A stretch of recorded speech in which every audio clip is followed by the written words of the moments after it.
I would just like to say that I'm perfectly excited to marry Sam, and I'm not nervous at all. I'm only a little bit nervous about tripping and falling on my dress because it's a little bit longer than it should be, but I'm just thrilled to marry Sam more than anything, and excited that this day is here, and I'm very excited to see him in his new tux, and yeah, I just feel like the luckiest person on earth, and I feel so blessed and grateful to have met someone who I never thought even existed, and that's it. Well, let me tell you about my night last night. Let me tell you, my sleep last night was like lying in bed and feeling like I was cuddling with like a power cord, and I just lay and I toss and turn all night, and I don't know if I've ever been so emotionally charged in my life. Although right now I feel super calm, and you know, we've got actually like an hour almost until the ceremony, and I'm really, you know, just enjoying. I was sitting here with the groomsmen, and now Ben is here, and it's just me and him for the next probably 45 minutes, and then we go out there, and I'm so excited to see Kirsten out there, and I've been thinking about her all day. You know what she's thinking and what she's going through, and I just feel really lucky and happy, and you know, I don't know, I wish I had better words, you know, to describe how I feel about her. And you know, I know everything's gonna go okay. You know, I'm a little nervous, but not kind of in the way I thought. I'm just there, and you know, I don't even know what I'm hoping for. I'm just hoping to see her and stand across from her, and that's all I really ever want. So that's it. I love you, baby, and you know, when you see this, we'll be married. All right, see you later.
Beautiful.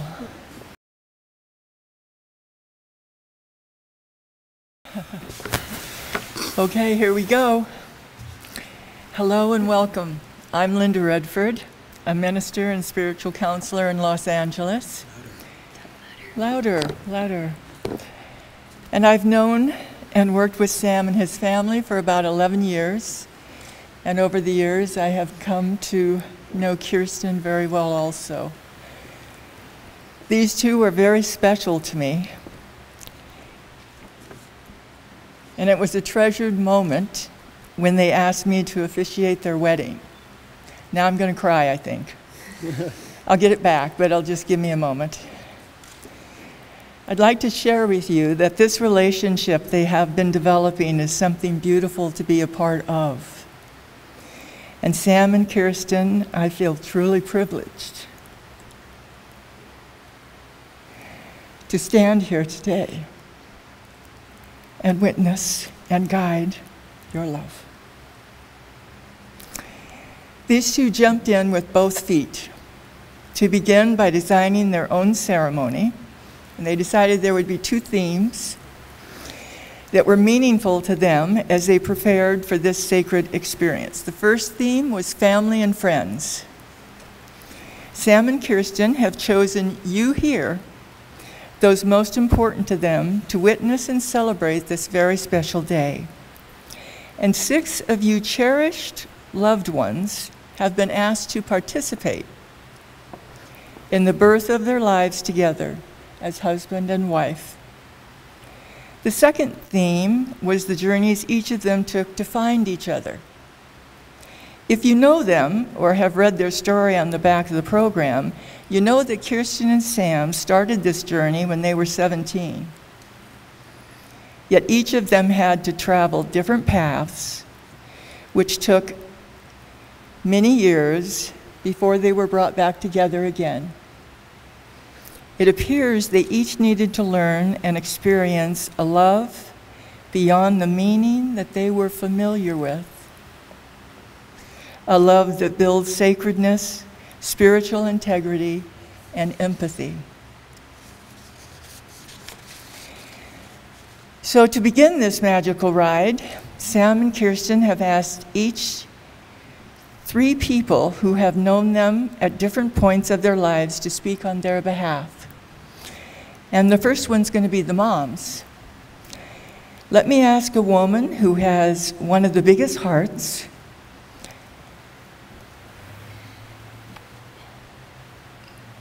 and is one of the most courageous women I know, Linda McDermott.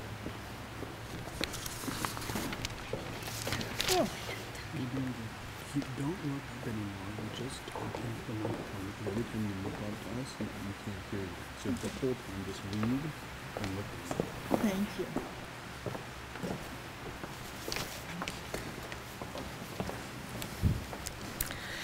Okay, it's reading glasses time.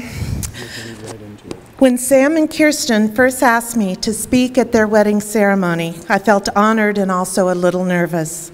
This is the first wedding of any of my 4 children, and I thought my job would just be to sit and watch while crying discreet tears of joy, instead of talking about Sam's early years. Sam is my oldest son by 4 minutes. At 7 pounds, 2 ounces, he was a beautiful baby boy. His full name is Samuel Iverson McDermott Polk. The Iverson comes from my Southern grandfather, William Iverson Suit of North Carolina. The McDermott comes from my Irish father's side out of the old country many years ago, and the Polk from Sam's father. Babies bring a feeling of hope, joy, and the continuity of the human race to us. Like most parents, I dreamed of a bright future for my children, full of love, laughter, confidence, security, peace, and happiness. Now, as I look back over the decades, it is with humility and amazement that my children not only survived those years, but that they have thrived. I believe that parenting is the hardest and yet the most rewarding job in the world. Sam was a loving, intelligent, creative child, full of energy and enthusiasm. He was always a leader.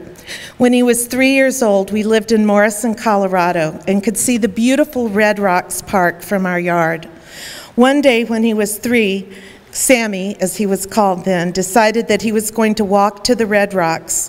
So we all got on our coats and off we went, following Sam up the road. The view was deceptive because the park was about 6 miles away. But Sam, wearing his little red jacket, kept going till his legs got tired, but he would not stop. He was determined.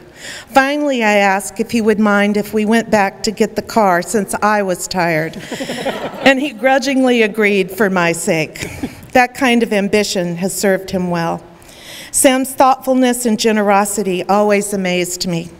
When he was 9, I took him to Washington, D.C. for a history trip.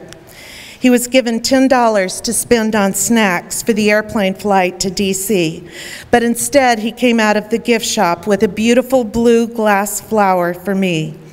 At the time, all I could think was how difficult it was going to be to carry a fragile glass flower all during our vacation. But now, despite its broken stem, I still have that blue glass flower and I treasure it. Sam is a man of vision, persistence, and determination.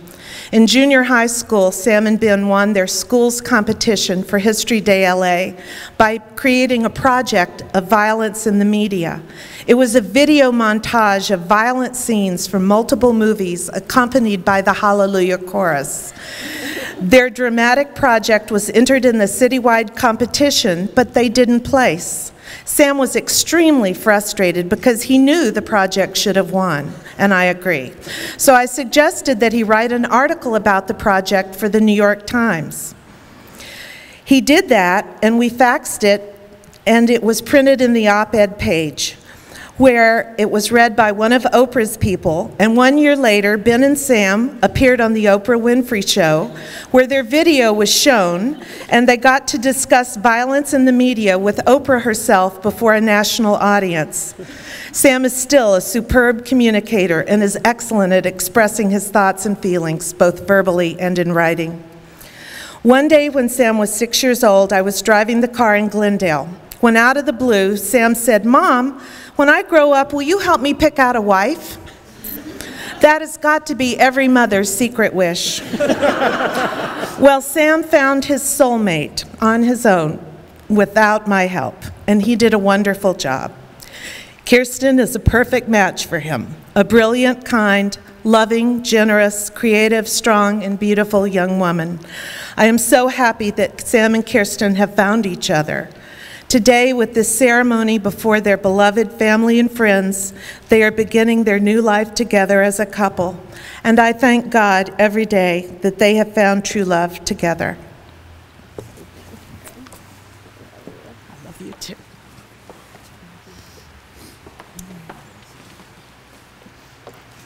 Thank you, Linda. That was beautiful. She's saying, oh, you can tell people to sit down. Oh, yes, you can sit down. Everybody can sit down. Thank you, Linda. You have to talk right next to it. Okay, and the next person to speak is going to be Kirsten's mom, Lynn.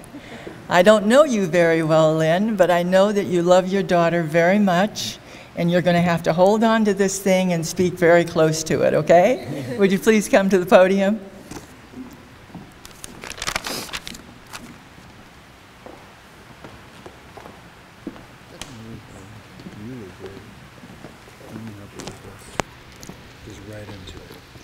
Good afternoon, everyone. When Kirsten introduced me to Sam, he seemed very quiet, almost a little shy, but I saw that his face lit up whenever Kirsten was around. I thought that was a good omen, and I was right. Sam's delight in and care for Kirsten these past years has been unfailing. He has been constant in his regard for the important decisions she's had to make, from where to live to what type of medical practice fit best with her goals and priorities. He's been a good listener, never trying to sway her in any direction, and always steadfast in his encouragement that she follow her path, and that he would be with her. He has been resolute in his dedication to Kirsten's well-being. Not always an easy road in times of transition, when choices are hard, feelings are tumultuous, and outcomes are uncertain. He has been unwavering in his calm and good cheer, even through 4 moves, 1 across country, taking changes in stride. And Kirsten, my ambition for you has never changed. Of course, I had the usual litany of parental wishes when you were growing up, that you'd enjoy your life, do well in school, navigate adolescence safely, find a profession you loved, and be surrounded by friends you loved and who loved you in return. Those are the wishes of all loving parents, and they want to hand those to their children. But my deepest hope for you was always the same, that you would live fully and not be held back by any perceived limitations. I wanted you to know your own power, to trust your inner strength. I wanted you to believe you could do anything you set your mind toward. That's what I wanted for you, but I knew in my heart that what I wanted wasn't what mattered, for as the poet Cahill Gibran wrote, your children are not your children. They come through you and not from you. You may give them your love, but not your thoughts, for they have their own thoughts. You may house their bodies, but not their souls. And so, dear Kirsten, my expectations for you have never been the important measure of your success. The measure of success is found by answering the question, are you the person that you want to be? I can't presume to know your response, but I can tell you who it is I know as my daughter. I see a little girl who learned very young how to adapt, to juggle 2 different households with grace and style. I see a youngster whose academic accomplishments took off in grade school and are still unfolding. I see a young adult poised and confident who traveled to far-off places and answered my anxious questions about safety by reminding me that you can't live your life in the what-if zone. I see a grown woman whose response to the horror of the 9/11 attacks was to ask herself how she might use her life to make a difference in this world. I see a smart, creative individual who is disciplined and compassionate, tenacious and witty, ambitious and moral. I see a person of unshakable integrity. I see a generous friend and sister who brings honesty, loyalty, and love to her relationships. I see you, my child.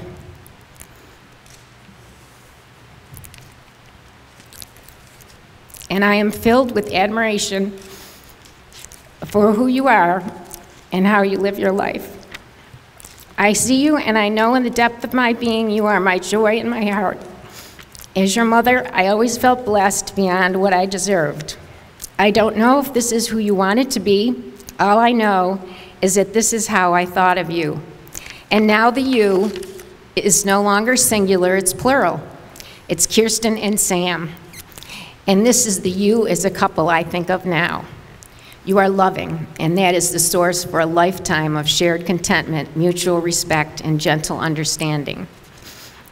You are kind, and that's the basis for more moments of happiness than sorrow, more times of delight than regret.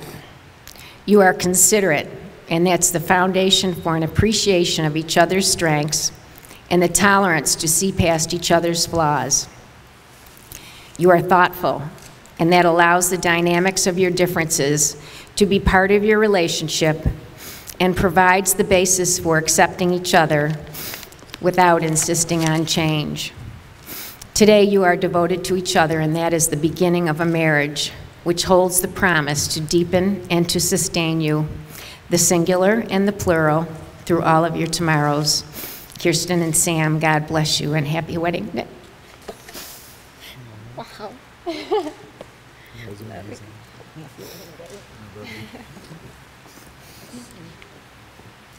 Do you need a new one?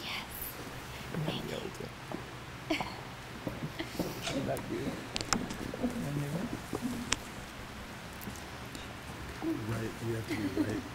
Thank you, Lynn. That was beautiful. Okay, next, Kirsten told me the next person to speak is the type of friend who, when Kirsten called and needed her, she put her dog in the car and drove in the middle of the night to be with her friend. Jen Gilbert, please come to the podium.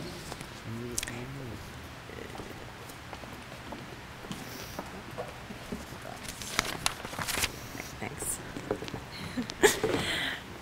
When I first met Kirsten, she was a 16-year-old with crazy curly hair and an infectious laugh.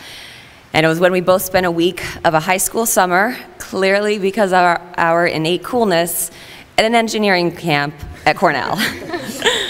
It was clear from early on that not only does Kirsten have some outstanding science skills, but she also has so many wonderful traits that make her a great friend, and that will, I know, make her a great wife. I immediately found Kirsten to be passionate, loyal, and fun. And I knew at some point between the welding masks and the beakers of chemicals at that engineering camp that I wanted to be friends with her for a very long time. After that first week at Cornell, our friendship continued to grow during our senior year of high school.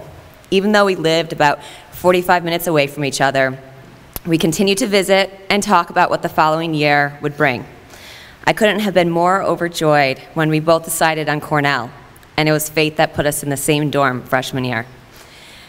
During our first year at school, Kirsten and I took a handful of classes together. We would spend hours in the library, many of those hours spent not so productively during our too frequent coffee breaks and email breaks and gossip breaks. But when it came down to it, Kira was always passionate about working hard and doing her absolute best. And then, after finishing an exam, when she was doubting her skills and proclaiming that she most definitely failed the test, she would always end up getting a stellar grade.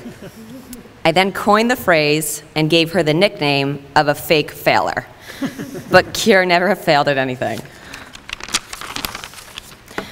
Not only did Kirsten's passion in school inspire me, it was also her loyalty to friends, along with her sense of fun, that made all of her friends confide in her, trust her, and want to go out with her all the time. At one point during school, when I was going through a hard time, Kira canceled her weekend plans and took a little road trip with me to make me feel better. Between the speeding ticket, the flat tire, the belting out of the Reservoir Dogs soundtrack for 7 hours straight during the drive, and the numerous ice cream runs, Kirsten was able to comfort me when I needed it and keep me laughing and having fun the rest of the time. Through countless costume parties, all-night dancing escapades at crush parties, old mills at the Palms, and late-night pizza bagels, Kirsten's loyalty to friends and passion for fun never waned during our 4 years at Cornell. However, it was also during that freshman year that when a little glimmer of our future stepped foot inside the class of 18 dorm. A twin brother of one of her floor mates came up to visit Cornell from Columbia. That visitor was obviously Sam.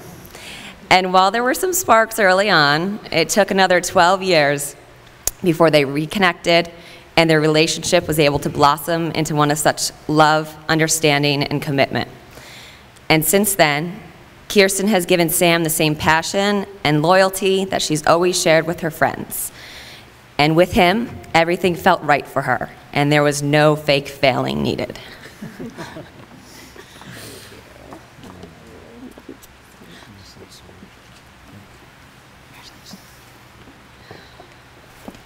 Thank you, Jen.